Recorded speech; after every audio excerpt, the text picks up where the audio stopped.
Assalamualaikum warahmatullahi wabarakatuh.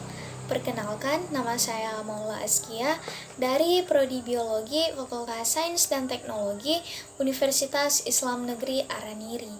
Nah, di sini saya ingin memberikan sedikit penjelasan mengenai materi-materi yang telah saya rangkum terkait dengan kegiatan webinar yang telah diselenggarakan oleh Universitas Diponegoro, Departemen Oseanografi pada hari Kamis tanggal 8 Oktober tahun 2020, tepatnya pada pukul 19.30 sampai pukul 22.30.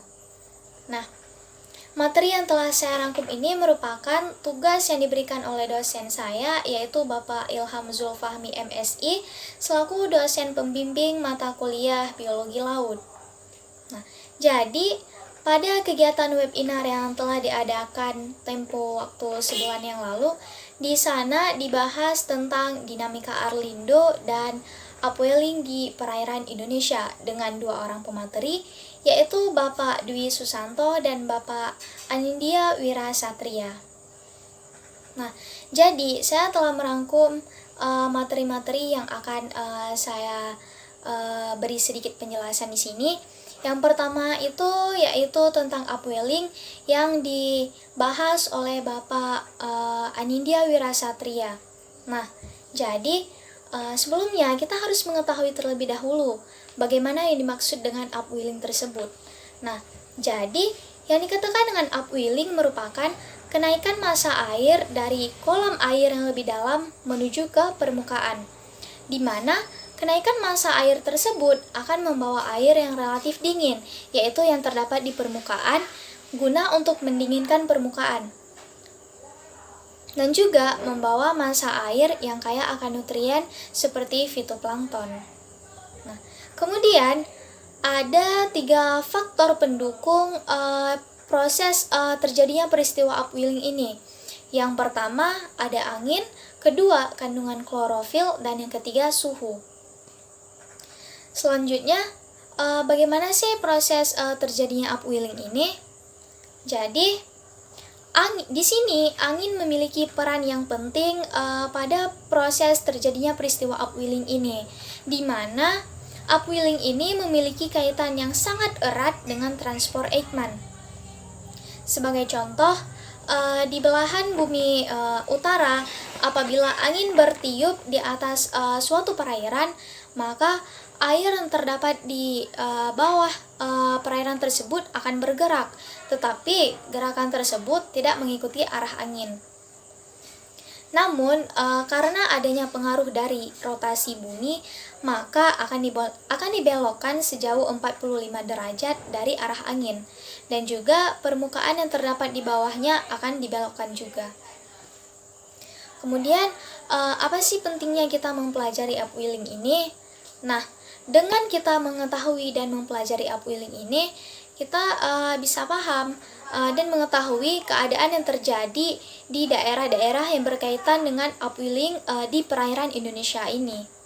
Nah, seperti suatu perairan yang subur yang memiliki banyak klorofil, memiliki banyak fitoplankton, dapat menjadikan daerah upwelling tersebut memiliki positif korelasi, di mana semakin banyak klorofil, maka akan semakin banyak pula hasil tangkap.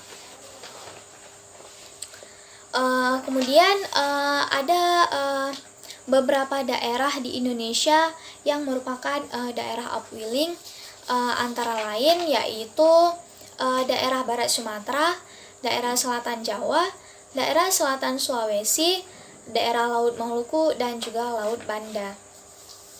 Nah, selanjutnya upwelling ini juga didukung oleh 2 macam peristiwa, yaitu peristiwa equatorial upwelling dan peristiwa coastal upwelling.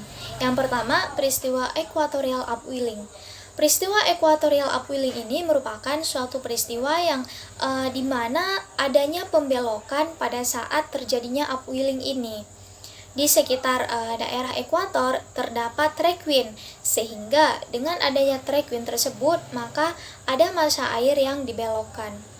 Yang kedua, coastal upwelling. Coastal upwelling ini merupakan suatu keadaan yang terjadi karena adanya angin dan batas daratan. Contohnya seperti pantai.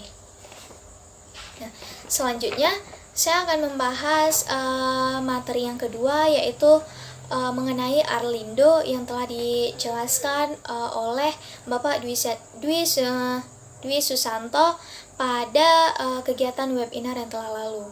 Nah, jadi selain mengetahui apa itu upwelling, di sini kita juga perlu mengetahui apa yang dimaksud dengan Arlindo.